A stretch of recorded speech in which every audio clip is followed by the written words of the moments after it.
Kurva yang melengkung habis ini artinya suatu saat wabah ini akan berhenti. Nah, garis ini mewakili kapasitas rumah sakit dan tenaga kesehatan. Jadi semua yang di bawah garis ini kemungkinan besar akan dirawat, tapi yang di atas garis ini kemungkinan besar kesulitan dan bahkan meninggal dunia. Nah, tugas kita adalah membuat kurvanya tuh nggak terlalu melonjak tinggi, sehingga semua orang yang sakit bisa masuk ke dalam rumah sakit dan ditangani oleh petugas kesehatan. Jadi gimana caranya membuat kurva ini menjadi landai? Orang itu sakit nularin orang lain. Nah, orang yang sudah sembuh, tubuhnya jadi punya imunitas, sehingga kemungkinan dia tertular lagi itu kecil atau hampir nggak ada. Sehingga caranya sebuah wabah apapun itu dari zaman dulu berhenti adalah ketika cukup banyak orang kena virusnya, lalu menjadi imun sehingga virusnya nggak bisa punya orang untuk ditularin lagi. Nah, kenapa selama ini kita perlu banget namanya social distancing atau ngejauhin diri? Animasi ini bagus banget. Ini contoh kalau semua orang bergerak bebas seperti biasa, nggak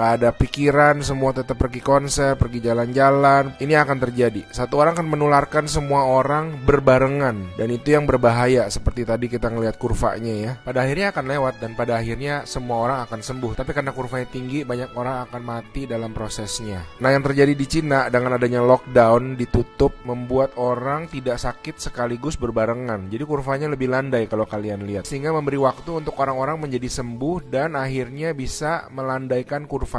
Nah, sekarang kita lihat kalau kita lakukan namanya social distancing, yaitu kalau nggak harus banget nggak usah pergi keluar, kalau nggak penting-penting banget nggak usah ketemu temen, nggak usah ada social function, semuanya ditunda dulu. Kita lihat apa yang terjadi. Nah, bahkan ini ada simulasi satu lagi, kalau social distancingnya itu benar-beneran ekstrim, orang nggak boleh keluar, ada jam malam dan sebagainya.